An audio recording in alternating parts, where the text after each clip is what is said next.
Hello Canada, welcome back to another edition of the Canadian Citizen Journal. I'm your host, alias the Guy. Well, there's a supposed signed free trade deal. Well, it's not free trade, it's a trade deal with the enemy of the world, pretty much, next to the Islamic regime. The evils that are committed in China are ridiculous, inhumane, and un-Canadian. But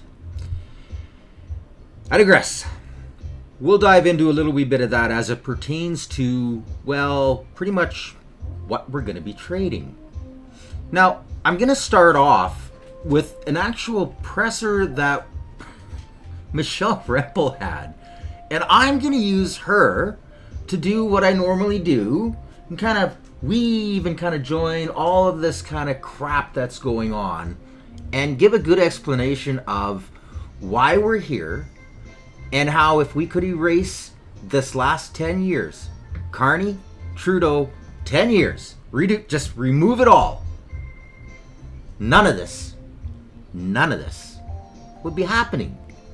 Now, let's just kind of dive right into this because you're going to find this, well, quite interesting. And of course, as always, I post everything in the links below. And I'm going to be attaching a lot of really good reading material, a lot of documentation, stuff from the States, their departments down there, and of course just some humanitarian and, all of the good stats that the Liberals don't want you to know about what China's actually doing. Don't say a word. Now, let's just start off with the absolutely great news today. And what a better way, and the fact that this Emergencies Act, well, I'll just let Michelle Rempel go and we'll dive right into it. The Liberal government did not have reasonable grounds 4 years ago to quell the protests. I'm just wondering if I can get your reaction to that, please.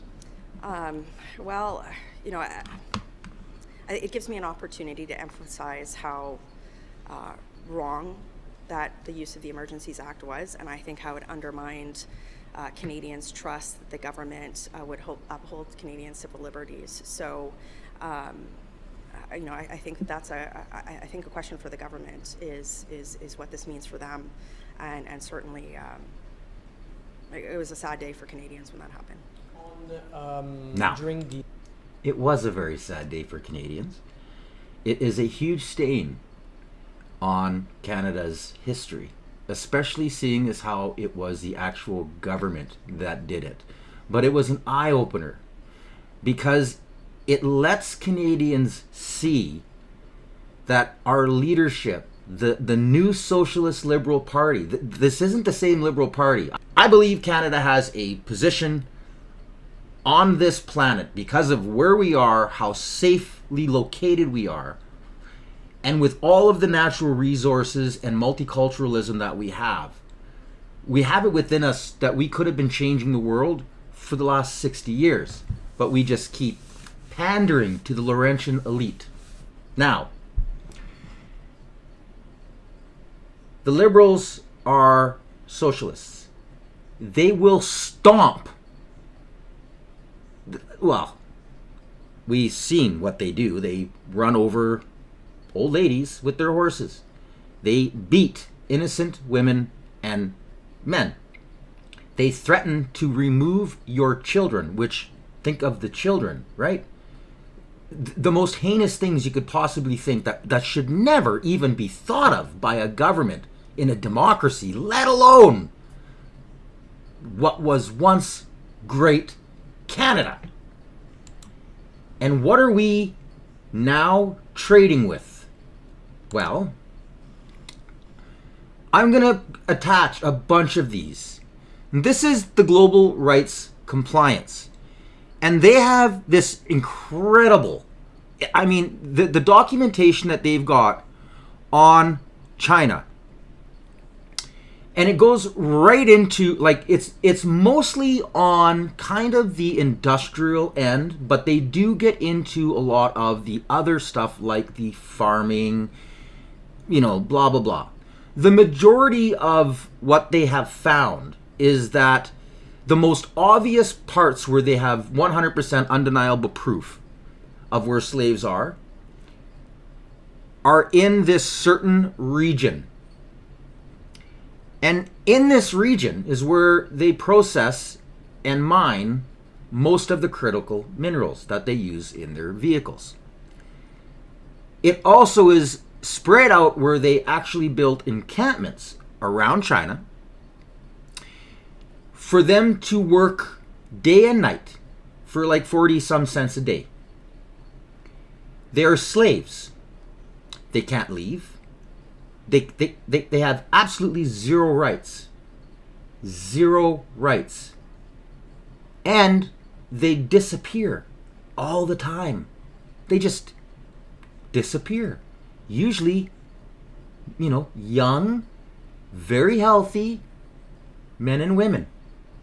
It's not the older ones. It's not like they're passing away of old age. Most of them don't really make it to old age. They die because they're worked to death or they disappear.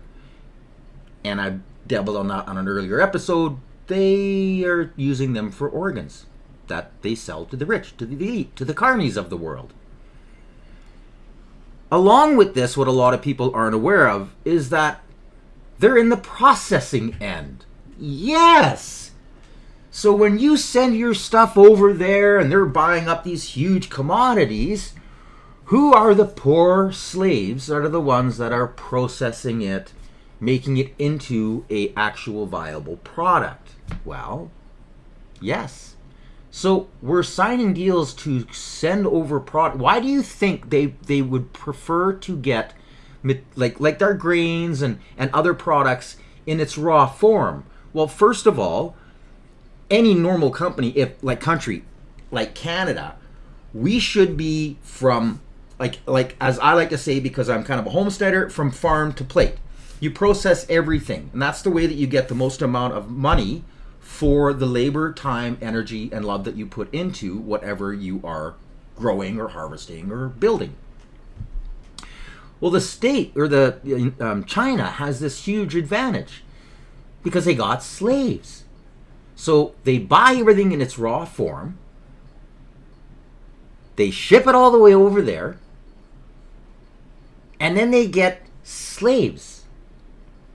And sometimes it's not necessarily slaves, but just very poorly treated, underpaid, and abused citizens that are processing it into its finished product. Now, there's another this is a fabulous article, Against Their Will, the Situation in Xinjiang. Now, this goes all into kind of the forced labor, talks about the institutions, the standardized state-imposed forced labor. The interesting part is it gives a kind of a list of the things that they have 100% undeniable proof that they are doing. Now, this, of course, I'm reading stuff where there's a lot of hypothetical. So if they're doing this and they know that there is a processing plant right here that's doing, let's say, seed oils, more than likely, the same people in that encampment are working on processing the seed oils. So hoorah, Canada. Way to go. You got the tariffs knocked off. Now, I'm tickled pink personally because a lot of the farmers around me were involved in this. This is like kind of the major commodity of the prairies. So a lot of Saskatchewan farmers were they were bashed. Granaries full, grain dryers going, they're paying X amount of dollars to try and keep it from rotting, they're losing money every day, the whole market just crapped the bed. So don't get me wrong, I'm kind of happy that the tariffs are lifted. It just saddens me that we're dealing with a country that we should never have got into bed with. Now, this goes right into it, and it names off like everything, but there's more. Dozens of Western companies know that they are connected to the slave labor in China. Now, I'll let you click on the list. There's some of them have lists 77, 110. They're all kind of little, yeah. This pretty much states that dozens, they have a guaranteed amount that they know of that are invested with them. And yes, some of the stuff that Brookfield is invested and buys for their companies are on this lists, because there's hundreds upon these documents. I just kind of cherry picked a few from there. And then I'm going to also include this, which is the U.S. Department of State, and it's a forced labor in China. And it's specifically on the Xinjiang region, which is the Uyghur region of China. Now, let's kind of dive in. This is Dougie, not the brother, Ford, talking about how tickled pink he is that he helped to get Carney elected. Did you get a call from Prime Minister Mark Carney before he made this decision in China? Absolutely not. Didn't have any consultation. He didn't consult with any of the automakers. This is going to be terrible for not only just all the people of Ontario, but especially the auto manufacturers, the supply chain. We're letting China into a market that's going to have lower tariffs than our largest market, the U.S., and I don't think that's going to go over too well with President Trump, but it's going to hurt every single auto manufacturer, every single supply chain that has anything to do with the auto sector. This was not thought out properly. It wasn't consulted. It was a knee-jerk reaction as far as I'm concerned, and this is going to be a big, big problem. But the Now, previous episodes, I actually called this, I called this out 100% bang on right. I warned, especially seeing when the Liberals were pushing this whole fake green agenda, and the investors involved and the people and backers behind this new Socialist Liberal Party were all part of this carbon green cult religion. They don't care about you. They don't care. All of our tax dollars that were wasted on all of these EV plants and signing these, we're going to build plants. And by the way, they didn't guarantee 3,500 jobs. Jolie and all the rest of them lied straight to their teeth, and the media is doing you a very, very bad thing by not exposing the truth. Prime Minister is simply reverting back to what was already in place in 2024. Why was it okay then, and why is it bad today? Well, again, this is a Chinese government that doesn't respect labor laws, that doesn't respect making cars environmentally friendly, with basically making it with coal. They're heavily subsidized, totally against all the auto workers here in Ontario and across the country. This is not a good situation for the auto sector as a whole. So what is it going to mean, do you think, for the future of the auto sector in Canada? And you had mentioned earlier this week that it could jeopardize the talks with U.S. President Donald Trump. What effect do you think it'll have? There is no future for the auto sector. The Liberal Party has completely destroyed it. Previous episodes, they have destroyed the auto sector. All they care about is their green machine. The rich want to get richer off the backs of Canadians. And this isn't just happening in Canada. It's happening all around the Western nations, including Europe. All of Western Europe. It's gone out of control. It's out of control. Well, first of all, anyone who buys these cars, they won't be allowed to go to the U.S. Cybersecurity. I call it the spy car that they're bringing in, and they won't be allowed to get over there. And it's going to tick off the Americans. 80% of our autos are going down there. I believe that, speaking to the auto sector, speaking to the supply chain as well, they were coming up with a collaborative agreement, but now throw China in here for what? They aren't going to manufacture here. So it's just a terrible, terrible, miscalculated decision by the Prime Minister. It wasn't miscalculated. It wasn't miscalculated. Because Carney did what everybody, well, anybody who actually pays attention, and this is what I was talking about. The second that Carney came in and said he was running, I was like, oh my God, now for sure the auto sector's done. And I kind of already knew that Carney was going to end up kind of coming and running for the party. I wasn't really positive at the time, but it seemed as though they were going to try and push him in, especially since he was kind of a wanted man down in the States. So he kind of had to do something to protect himself. And the only way you can really do that, especially when it comes to the States, is diplomatic immunity. So once you get voted into office, now you're safe, right? So he kind of pushed himself away from that, and he's okay. But we're going to see how far that goes once he gets voted out and he doesn't have these protections anymore, and we get a real government who starts to expose what is going on. Carney always wanted to deal with China. He always wanted to. He was there before, like 3 days before he said he was running for prime minister, he was meeting Xi Jinping, signing this huge loan, redirecting investments through Brookfield to a carbon credit system through all of these electric vehicles, windmills, solar, blah, blah, blah, blah, blah, blah. Carney knew the whole time. He just went across, shook the hands with the devil because it's going to benefit Brookfield, Carney, and the New World Order people. This guy was too dumb to know. He couldn't catch on. Carney don't care. He don't care about Ontario. He doesn't care about Saskatchewan. He doesn't care about a single person in this country. All he cares about is his portfolio and his wallet. That's all he cares. That's all he cares for. Have you had a conversation with him since? And No. if you do get on the phone with him, what are you going to say? I'm going to say the exact same thing. Now, the funniest thing is that the media is going, oh, well, Carney talked to all the premiers right away. First thing he did after he got out with Xi. Nope. Never talked to Doug. Well, that's funny. What I said right here, this wasn't thought out, no consultation at all.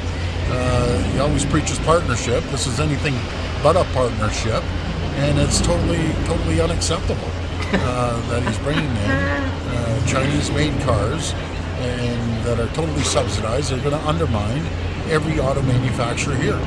He might as well be sitting there smashing himself in the head while he's talking, because this is all self-inflicted. It's because he's a politician. He's not a smart man. If he was, he would never, ever have even backed Carney in any way, or the Liberals. He would have been fighting for a conservative government.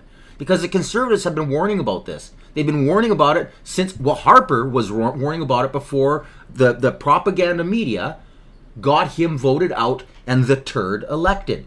This guy is just a complete waste of skin.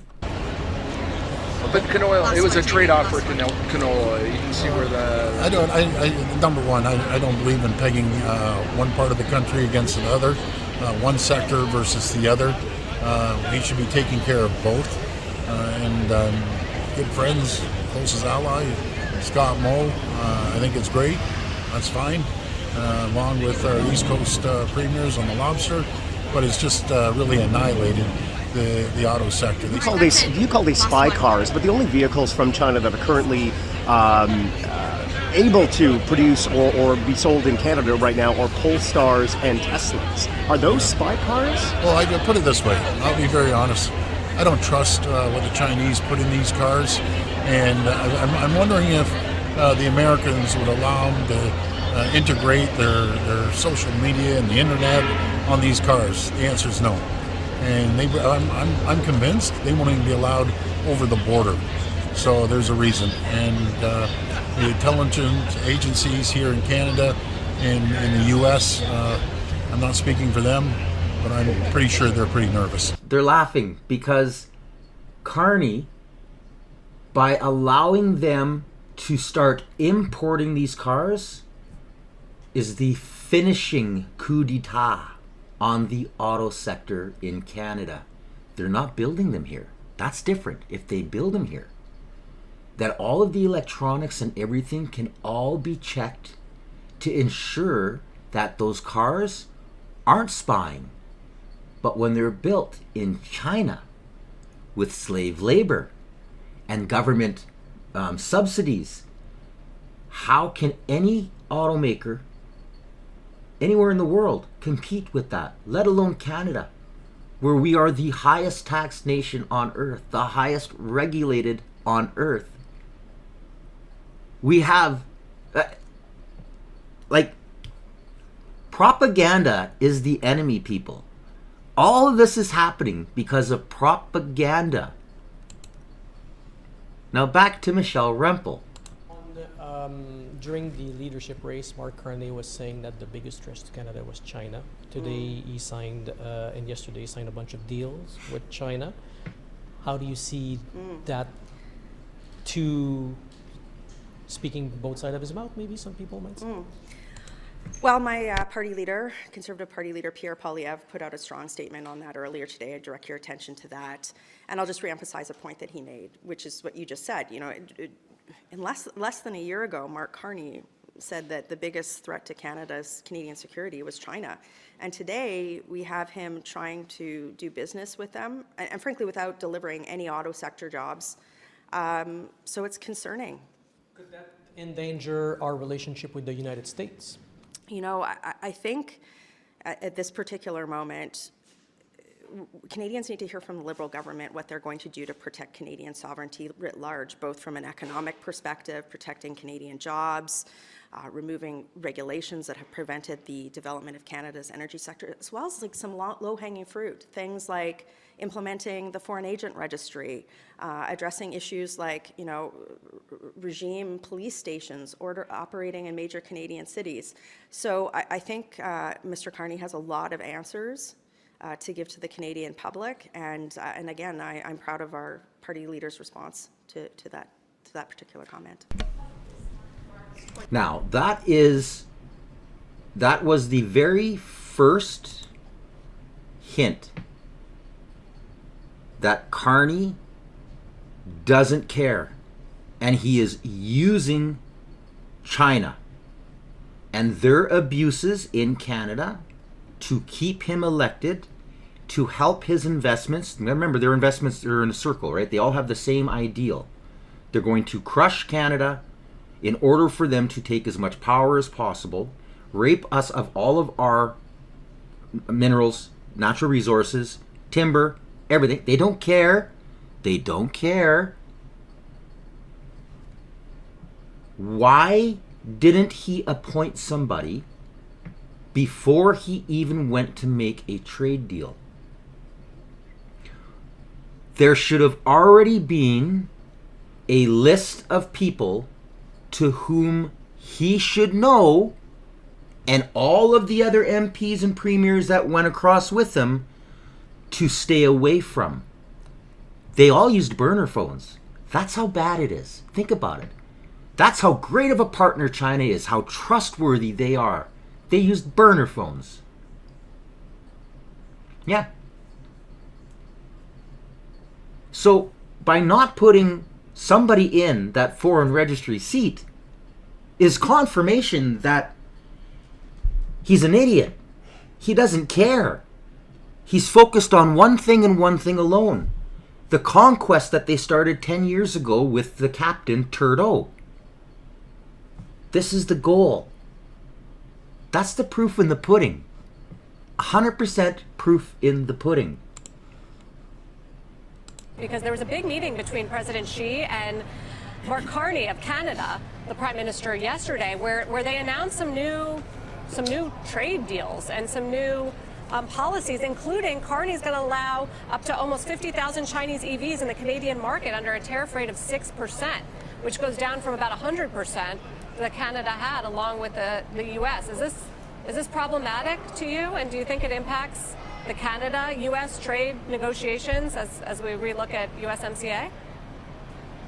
Well, I think it's problematic for Canada. There's a reason why we don't sell a lot of Chinese cars in the United States. It's because we have tariffs to protect American auto workers and Americans from those vehicles. The Canadians were trying to get some tariff relief on their own to get ag into there. I think in the long run, they're not going to like having made that deal. All that being said, American cars are still going to be sold into Canada. We have a huge market share there, and I think that the Canadians' dependence on the United States for their GDP, the United States is always going to have an outsized role in that economy. The president just said that he might put tariffs. Now, he's absolutely correct. Prime Minister Carney is in China. Prime Minister Carney is in China. How do you see the deals Canada and China have just signed, trade deals between the two partners? Well, that's okay. That's what he should be doing. I mean, it's a good thing for him to sign a trade deal. If you can get a deal with China, you should do that. Oh, my Lord. This man is such a brilliant businessman. These people, they got their head in the sand, ass in the air, elbows up, getting pounded, thinking it's a salute to unity or something, like they're patriots. He's getting them to do exactly what he wants. And he's laughing at this. He is laughing at this. This is the worst thing a country in our shoes could do. Ambassador Greer, it's David Faber. On this question that Sarah asked, and that was raised, I guess, by the president, the idea of the Chinese building automobiles here in the U.S. I mean, is that something you could actually ever see? Obviously, you've been an outspoken critic of the Chinese system that uses state subsidies to, I think your words, chronically oversupply global markets. But could you ever imagine a day where we had the Chinese automakers here in the United States? I think it would be hard for them to operate here because all of our cars now, right, they're like computers on wheels, and there are rules and regulations in place in America about the cybersecurity of our vehicles and the systems that go into those. So I think it might be hard for the Chinese to comply with those kinds of rules. The reason why so many countries want to come and build here is because President Trump has protected the American auto industry and all these workers here. I just heard today that 85% of auto workers voted for President Trump. This is the kind of situation where we want to make sure that the jobs are protected, that we are building here. And that's why the Chinese, the Japanese, the Koreans, everyone wants to come build their cars here in America. This is the consumer market. The tariffs protect the jobs here, and this is where they want to be. So I'm not surprised when I hear that kind of interest in investing in America. They voted correct. 85% of them voted correct. The East, especially Ontario, the automakers, if you're an automaker and you voted for a Liberal and NDP, you literally voted for your own demise. The second they said they were going to mandate electric vehicles, you guys should have started revolting, firing any of your union heads that were telling you to vote NDP or Liberal. You should have started skidding them, punting them. Look who's laughing now, people.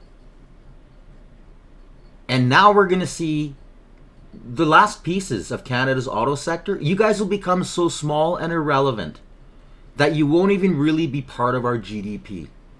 It's sad. It really is. We had such an amazing industry. And we had so many companies over the last 60 years who have tried to start a Canadian car company. The Bricklin, and there's a few in Quebec, and they can't do it. They can't compete. And because they're outsiders and they're not part of the Laurentian elite, they get stomped on. Welcome to Canada. It's absolutely insane. Listen carefully. This is a true red liberal, full-fledged, who fled the party like so many of the real intellectual liberals did. And they were doing it 2 years before Trudeau was even put in power because they saw what was happening to the party. They saw the takeover of their party. Well, incredible as it may be, Mark Carney, the desperate Mark Carney, has just signed a deal that basically throws away the automotive industry in Canada in one fell swoop. His desire to thumb his nose at Donald Trump and potential trade issues with that country. We've instead thrown ourselves completely into the hands of the Chinese, who have turned around by saying, yes, you have to take 50,000 of our electric vehicles that are subsidized, that are made without any due regard to environmental standards, for which the labor is cheap and which represents now a significant threat to what's left of the Canadian automotive industry, especially here in Ontario. This is absolute madness, and there is no other way of describing why a desperate prime minister in search of a deal, any deal, since he's not been able to prove anything, has decided to go up against and to become part of an arrangement that puts us very much into the hands of a nation that represents a veritable security threat, not just for Canada, but for many of our strongest allies around the world. This, of course, is going to mean significant dislocation for the Canadian economy. And while the Chinese have now slyly put a view towards removing tariffs on canola, it means that that kind of action is likely to happen because China now believes that it simply has to threaten, act with tariffs, and Canada will respond accordingly. As we come closer and closer into what appears to be Canada's role as a vassal state for the People's Republic of China, the Communist Party, it is not at all surprising that Mark Carney still has an EV mandate, which will allow these vehicles to be used as a Trojan horse to become very much a part of the EV fantasies, net zero fantasy, which the Liberal Party has been immersed in for a decade and for which it has doubled down.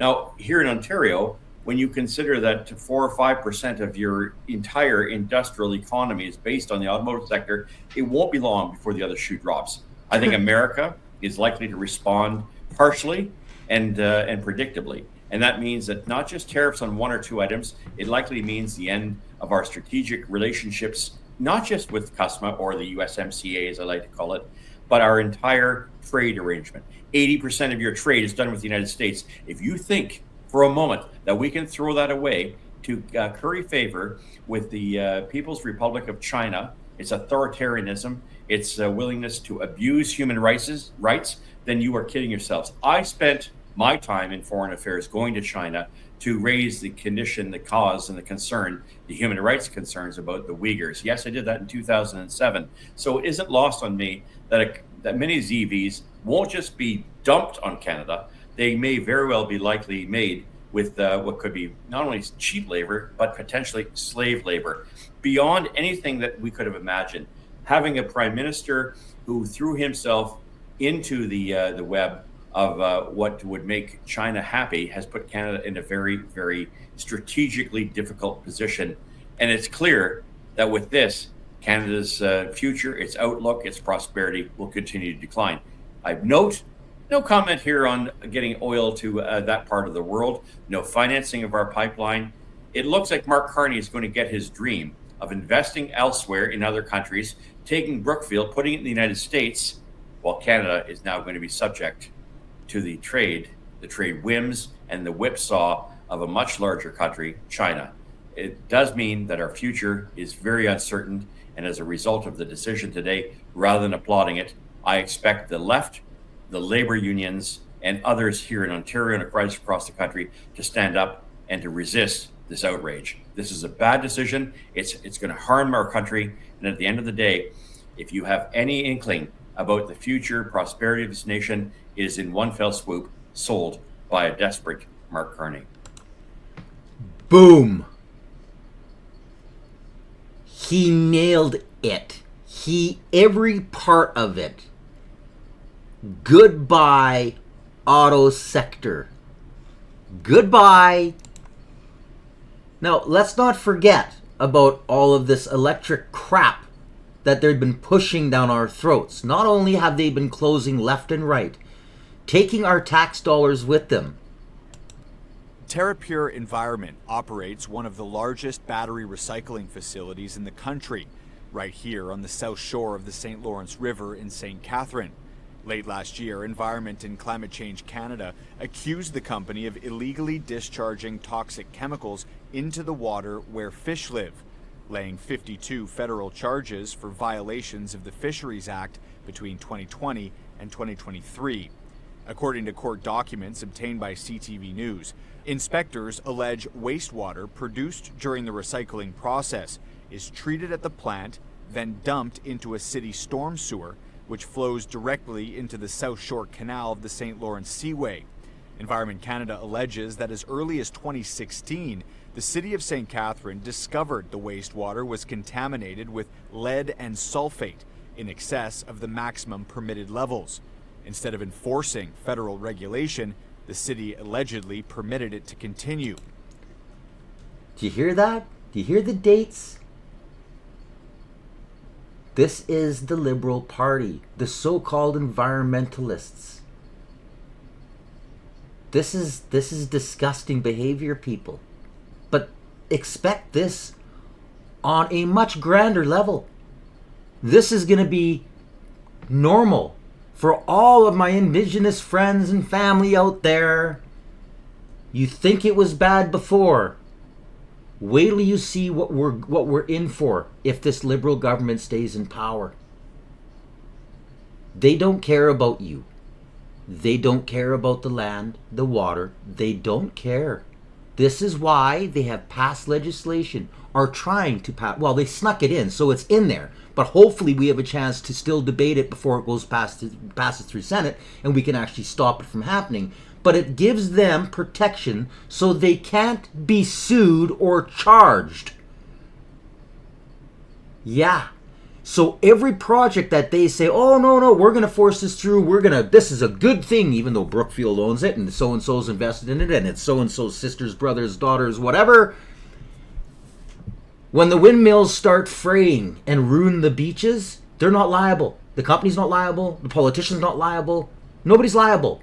You have to be the one to not be able to walk on the shore, to watch the species within those on land and in the water suffer from the glass fragments all over the place. When stuff gets spilt like this, nobody's liable. They gave corporate, we were just getting to the point where Harper was putting in rules that companies were held liable for what they were doing. No more of this selling it off and pretending, oh, well, I retired, so you can't sue me now, and I'm leaving the country. They were changing all of this to start to hold the CEOs and the Laurentian elite liable and responsible. Not only to the land, but to the people, and not just the Indigenous, to every Canadian. Now, with this government, that's all gone.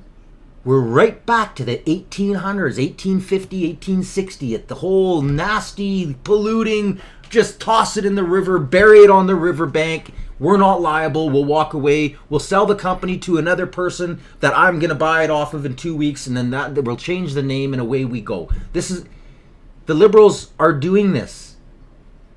They don't care about you. They don't care. Years since the Harper government's first electoral win. How do you think about that election? What has changed in Canada since then, and what's changed in your party? Well, I feel old. No, I'm serious. I have to be somewhat comical because you get to a point in your life where you think something happened a couple of years ago, and you're like, whoa, no, that was 20 years ago, and I still have that blazer in my closet. In all seriousness, at the end of 2015, Canada was on a trajectory where our per capita GDP growth, or the capacity for people to, grow their prosperity, was matched evenly in line within the United States. After a decade of Liberal government, we've seen that delta massively widen. We've seen the Liberal government undertake policies which have divided the country, pitted one region against each other, pitted different demographic groups in the country against each other, implemented a lot of something that they call post-nationalist policy, which has eroded the concept of a Canadian national identity. And I think what that's resulted in is an entire generation of people who don't see the promise of Canada anymore after a decade of Liberal government. I had the opportunity over the holidays to actually reflect on that with some of my family. Like, you go through this thought exercise of what would have happened if it had been a conservative government over the last decade.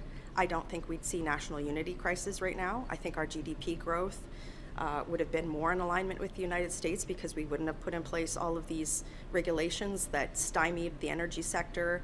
We wouldn't have had mass uncontrolled immigration that has led to social tension and strain on our social welfare system. And I think it's a very important what-if questions for Canadians to ponder as they think about who their next government is going to be. And on that note, I'm very encouraged to see that the Conservative Party is within the margin of error, neck and neck with the Liberals, and that our party leader, Pierre Poilievre, is still talking about the things that cohort of people care about: affordability, making sure that people are safe in Canada, that there's jobs for youth.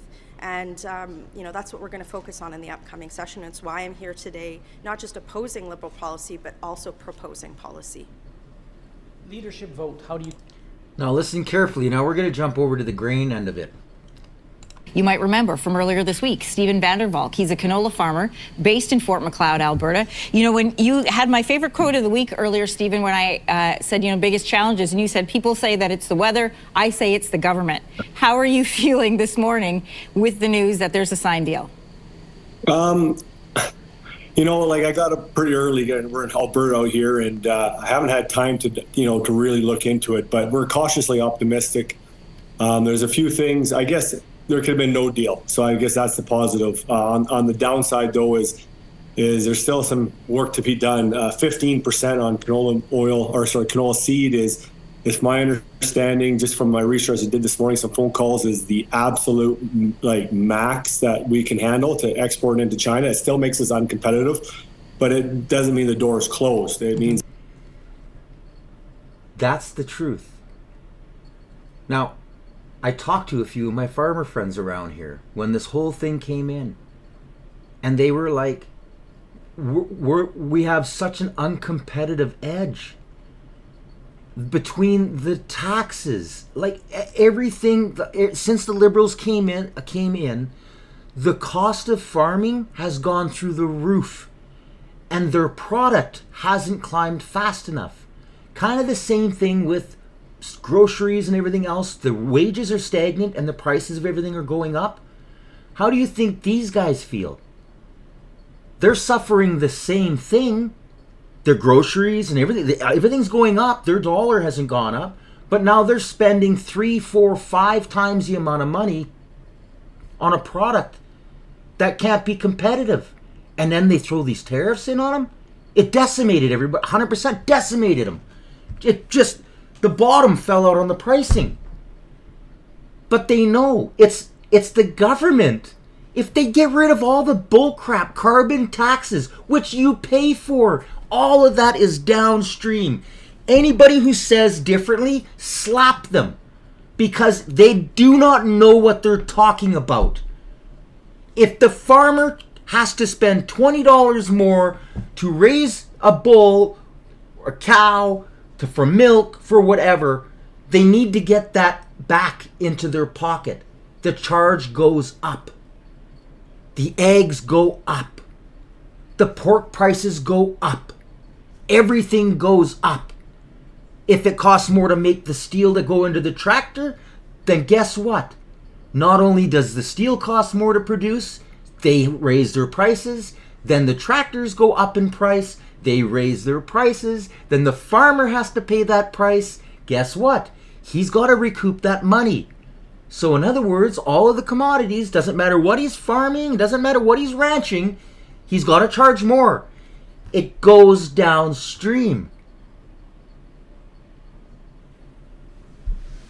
Voting the same party that screwed Canada, thinking it's going to be better, is the definition of insanity. Thank you, Einstein. I got to put it in my own words. We can still sell, but probably not at levels we would like to see. Meal has been taken off. The tariffs on meal, canola meal, which isn't a huge market into China, and there's nothing that's been done with canola oil. So the biggest question is, in all this, is what's the U.S. going to do? If they come back at us, then I don't know. We're cautiously optimistic. I don't want to be too negative. What's your concern coming from south of the border? What are you hoping not to see? Well, they're our biggest market for sure, especially canola meal, all of it, canola oil, all of it. And so they are our biggest trade partner. China's 3 point whatever percent. Like, they're minuscule. Taiwan is right behind them. So like Korea, there's all of these other countries that they're all like they all fall right tight. So when you always hear the media propaganda, China's our second biggest trading partner. That's bullshit. It's by 0.2%. It's peanuts. Now, if we had a real government for the people that would cut the taxes, get rid of all of the regulations, the crap, all of the middlemen, drop the amount of cost it takes us to produce, we could sell our products cheaper than other countries. Now we don't need to sell to China. Now we can sell to all of these other countries because we can sell it at a lower rate and make a bigger profit. But our government is a socialist government. They can't get that through their thick head.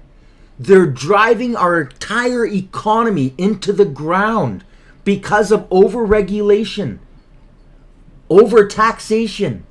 It's ridiculous. If they decide that they don't like what's been done here and they think that's a threat to them, we don't know what's going to go on down there. There's no logic down there either. If that door slams shut, it's kind of like stepping over a toonie to pick up a loony in this deal. So that's the saying I was going to use earlier, and I thought, no, you know what? I'm going to let him say it because or I don't know if I said that right. Stepping over a toonie to pick up a loony, but yeah, it's we're listen. It's a step forward. It's in the right direction, but more needs to be done. And also in the language, you're talking about some of this stuff potentially only lasting until the end of the year. Mm-hmm. Some of these,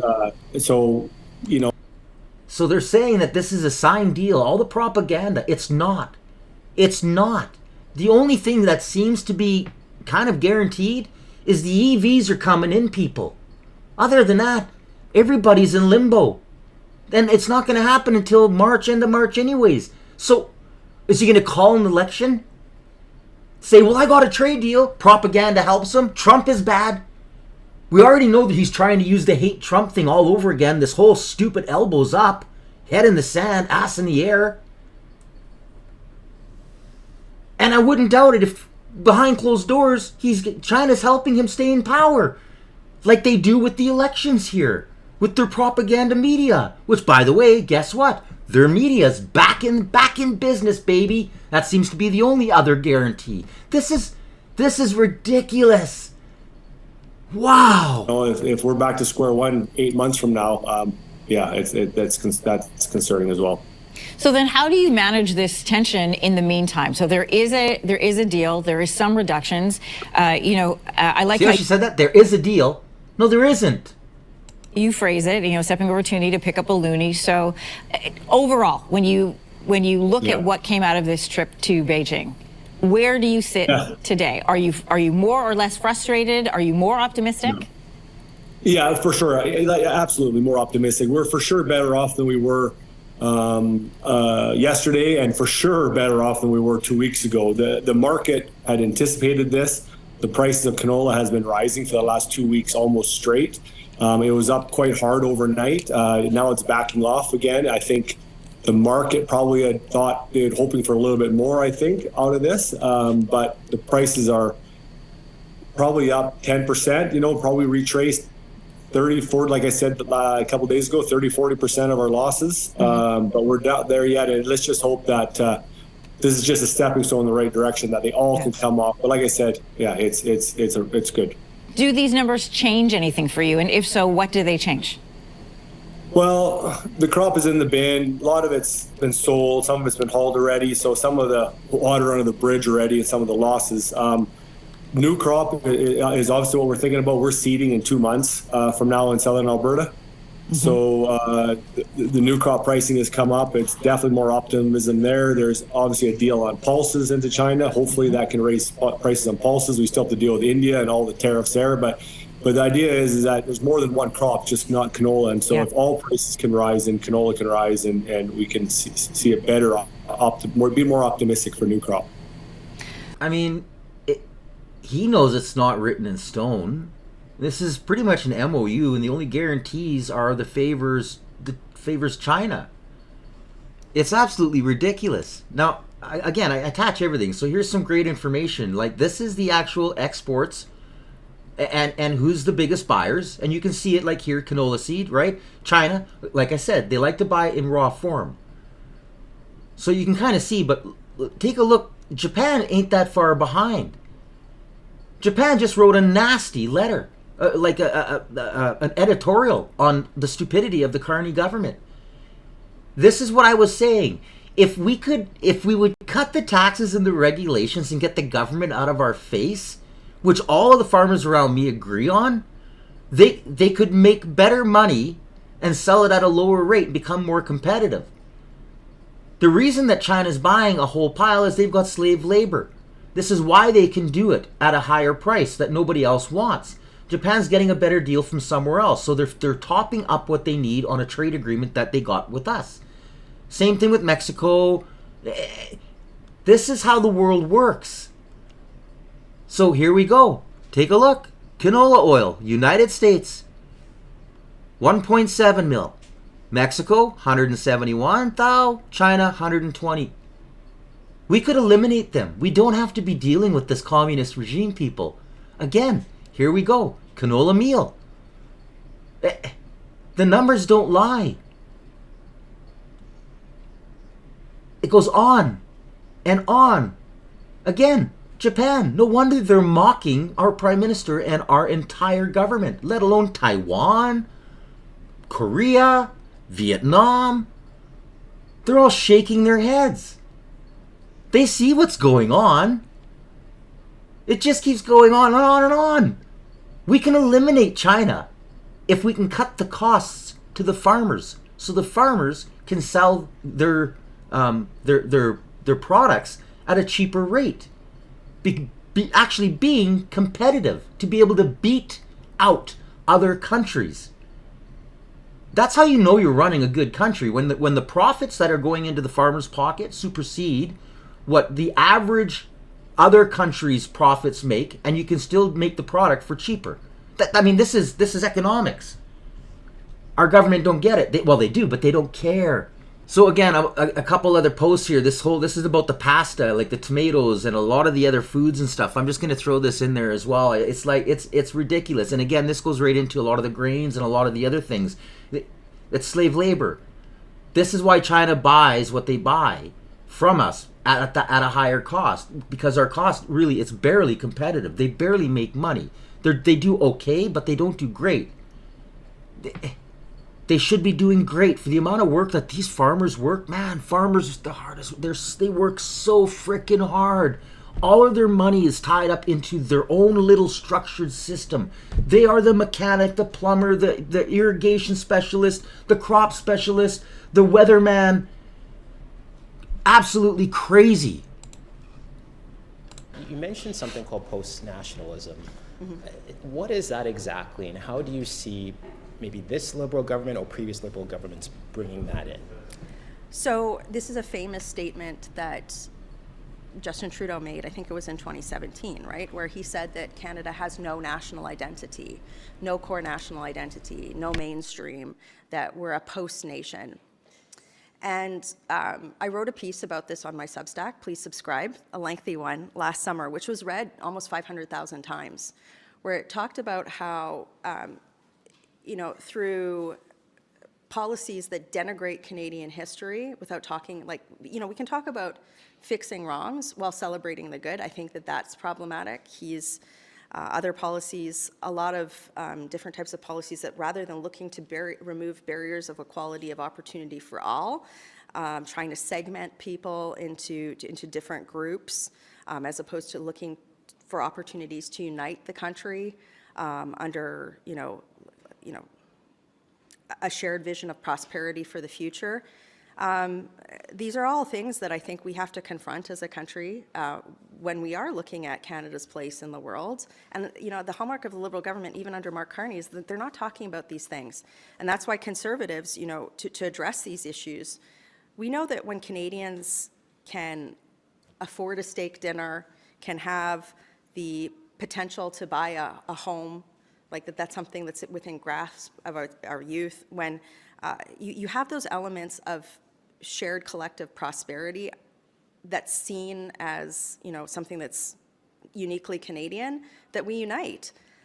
And I'll close with this. I also think that the Liberals have undermined some of the institutions that protect Canada's sovereignty. You think about the erosion of our justice system, the catch and release bail policy, right? You think about what I talked about today, the fact that we now have a two-tier justice system where you're giving leniency to non-citizens convicted of serious crimes. These are things that don't scream unified, Canadian support for democratic institutions. And these are all things that are in the Citizenship Guide. They're already there. The things that people are tested on when they come into the country, it's these sorts of principles that are already in there. So, I think that when I hear the former Heritage Minister repeating this, like even 6 months ago, that we don't have a national identity, it's problematic. I think, by contrast, Conservatives are saying, no, we're proud to be Canadian. Here's what it means to be Canadian, and here's where we're going to restore the promise of Canada. And I think that's resonating with a lot of folks. You had said earlier that you believe that if the Conservatives had been in power the last 10 years, we wouldn't have a unity crisis. I'm just wondering, respectfully, how you balance that when your party had 2 floor crossers and seems to also be having a unity crisis. I'm sorry, I roll my eyes because it's such a ridiculous question.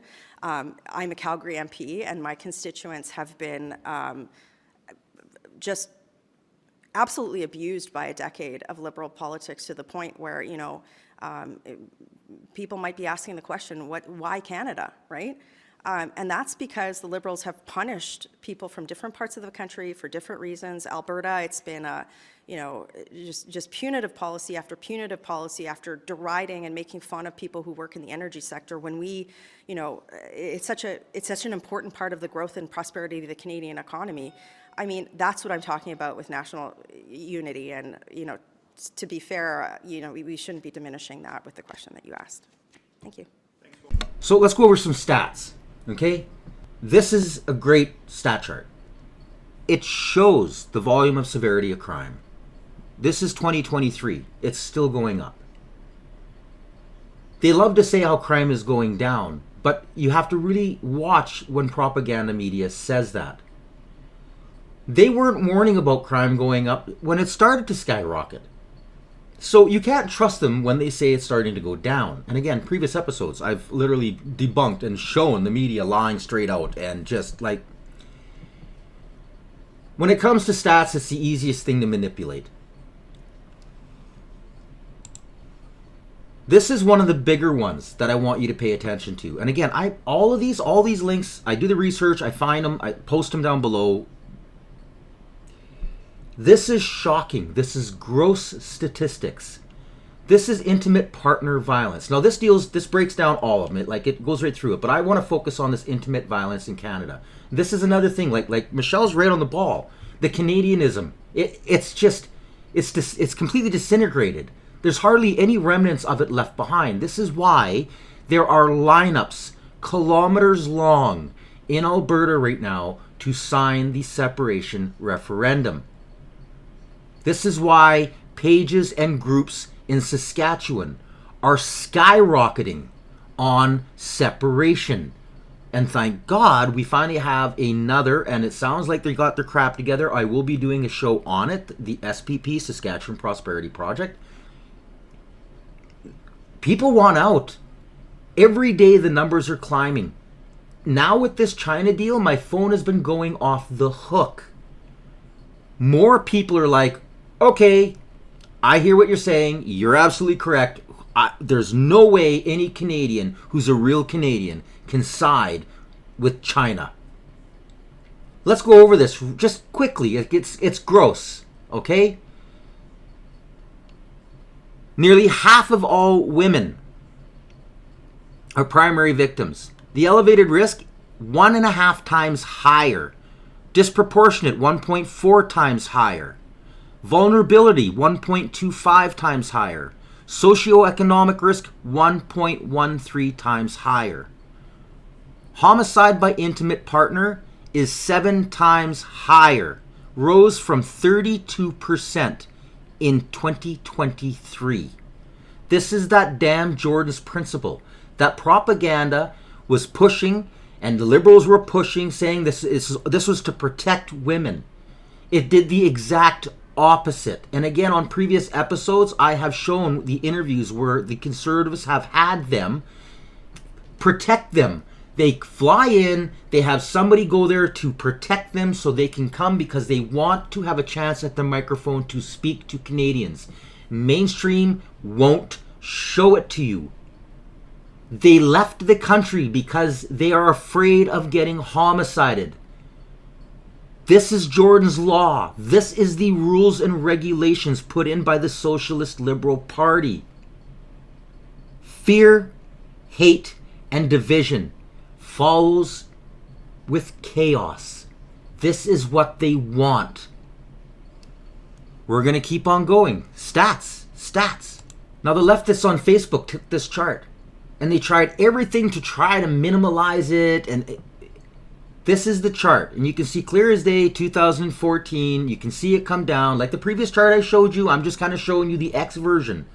And somebody did a really good job, and they made it really basic when they got into an argument, because all these weird socialists come out and they try to play their stats, and the guy gave some great links and he straightened it all out and he color coded it so there could be no argument on who's causing what.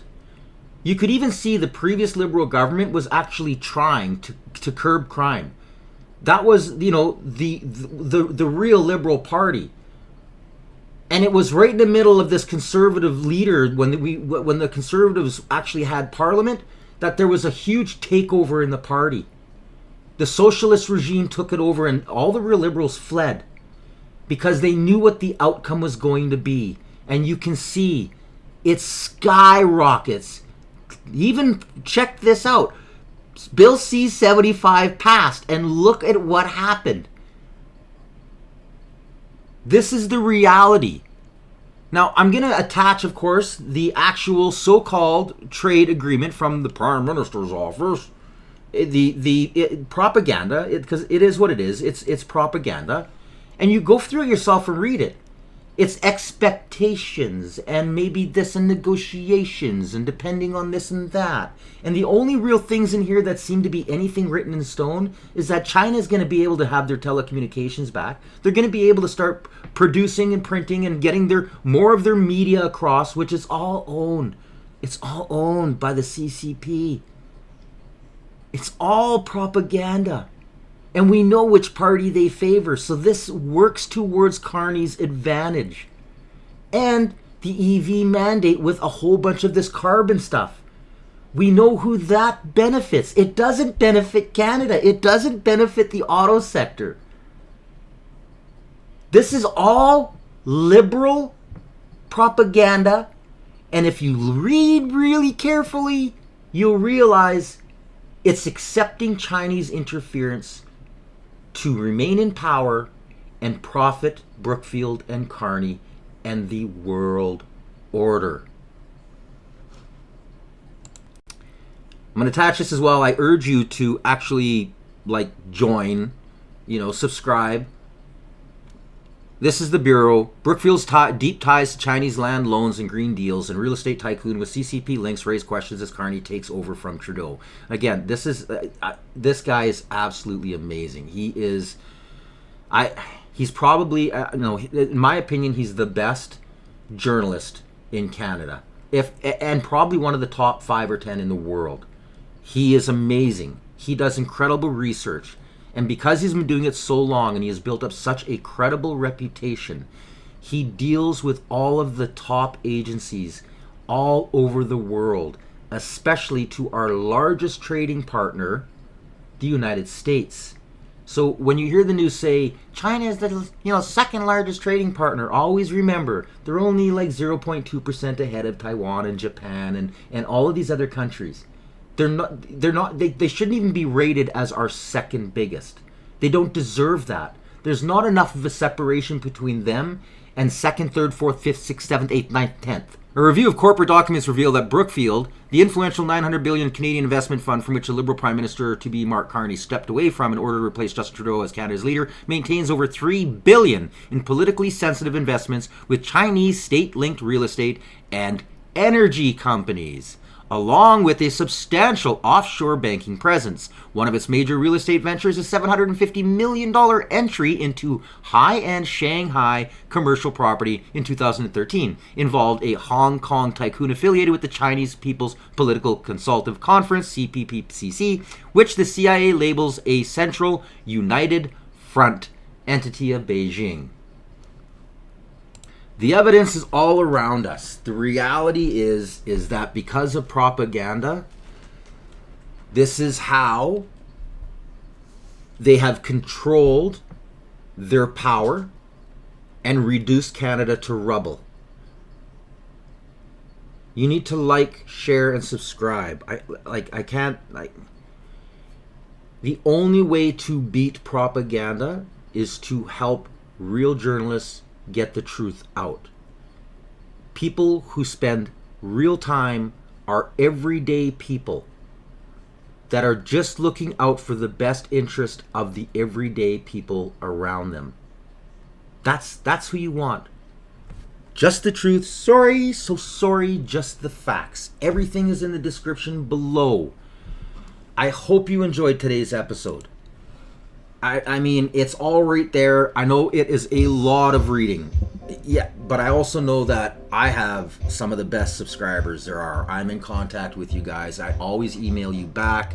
I absolutely love the fact that you guys are always, like, I've got enough on my plate, so when you guys send me stuff that I haven't seen, I dive right into it. I've got a couple that I've got Candace, she's great, one of my favorites, sent me this YouTube, and I was laughing because I had it on a screen behind me, the volume kind of cranked up while I was doing a bunch of paper research, searching on the computer, watching the same thing, and from there the emails kind of went on, and we shared some information, and this is how we get the word out. We work together.